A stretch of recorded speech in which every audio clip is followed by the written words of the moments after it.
Courageous leaders are the ones who are willing to sacrifice the short term in order to advance the long term. I have no clue about what people are thinking. All I know is where I want to go. That's it. Vision is an internal thing, right? It is the world that you want to live in, right? Jobs was the rebel, and he always was against big business, right? All the visionaries that we know have some sort of personal experience and imagine a world that is different to the one they live in now, and will use their businesses to help build that world. That doesn't mean they're the only ones doing it, but what makes them a leader is they're the one leading towards that place, right? So vision has to come from you. If you're the founder of a company, your business is not the only way you do it. What if you quit your business and start another one? It doesn't matter. They should all be contributing towards this vision. And you're not the only one doing it, but if you're the one preaching it and you're using your company to advance it, that makes you the leader. Yeah. That's why everybody copies you. But it's not about anticipating the market trend, which is an interest thing you're asking me. It's got to start with values. The interests come second. They're definitely there, but they definitely come second. Yeah. Biggest risk you've ever taken? I completely changed the course of my life and career when I discovered this thing called the why. I abandoned what I was doing and said I want to do that. And people thought I was crazy. They thought I went out of business, but I believed in it so much I threw caution into the wind. I think why has been the key my whole life. The word why. It's a little kid question that we grow out of for some reason. What do leaders need to do to understand the trends in their industry better? Because it's very easy to say, this is where this business or this is where this this market is going. Mm-hmm. It's actually, that's what everyone else is doing. So how can you get ahead of a trend in the way that Steve Jobs was able to look at where the puck is going? So trend data is very dangerous. Because all it does is report a trend. It doesn't report if it's positive or negative. And everyone else has got it. And everybody else has got it. So for example, you know, kids these days are all using apps to do everything. We should make more apps. But nobody says it's healthy, right? In the 1980s, you needed to do cocaine to get through the business day.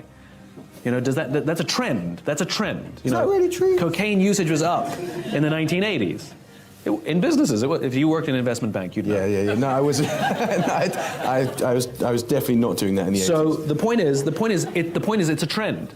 Yeah. That doesn't mean we should invest in it, right? So trend data is, I think, the way people rush towards a trend because they think that's where the market is going is very dangerous because it's incredibly unstable information. But you have to, as a leader, anticipate where your market is going and make 3- and 5-year plans. And the way you do it is with vision, right? So. For some reason, somebody keeps telling me that my publisher said this to me, that I'm good at understanding the zeitgeist. And he's wrong. I have no clue about what people are thinking. All I know is where I want to go. That's it. As I said before, I have a vision of a world in which the vast majority of people wake up every single morning inspired to go to work, feel safe when they're there, and return home fulfilled at the end of the day. So I can make certain guesses and predictions about things I have to do to get there. Number 2, it's embarrassing this has to be on the list. Courageous leadership. Courageous leaders are the ones who are willing to sacrifice the short term in order to advance the long term.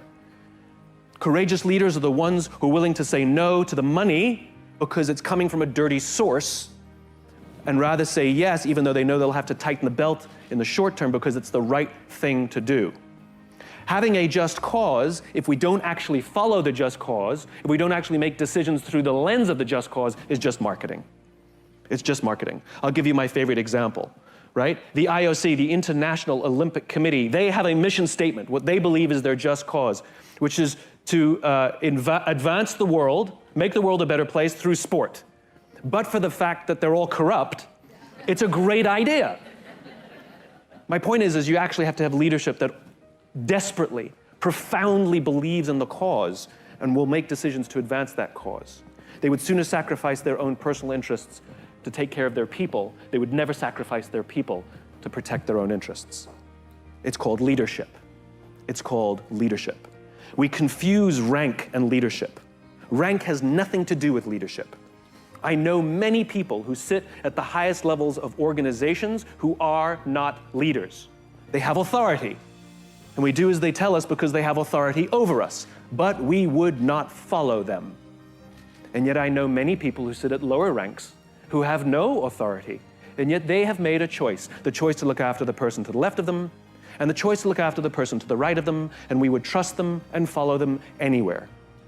Leadership is the acceptance of the awesome responsibility to create an environment in which people can work at their natural best.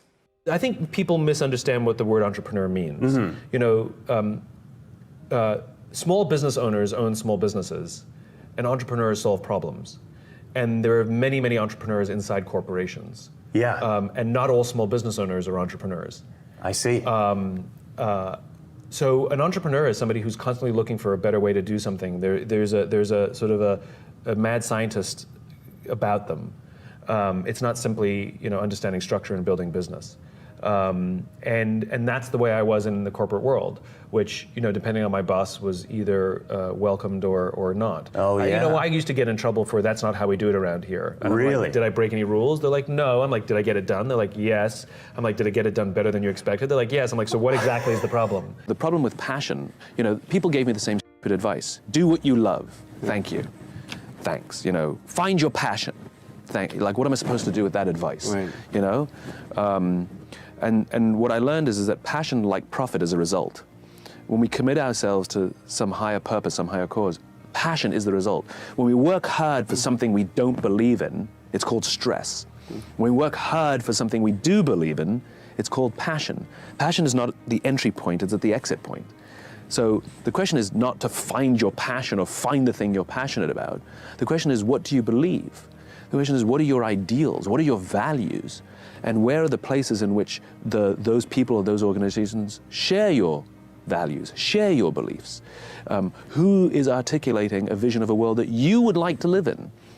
Push yourself in those directions, be around those people, you know, align yourself with those organizations, and what you will find is you show up every day with passion. You do make a difference. There is something they would lose if you were not there. There was something that they would miss if you were not there. You do make a difference.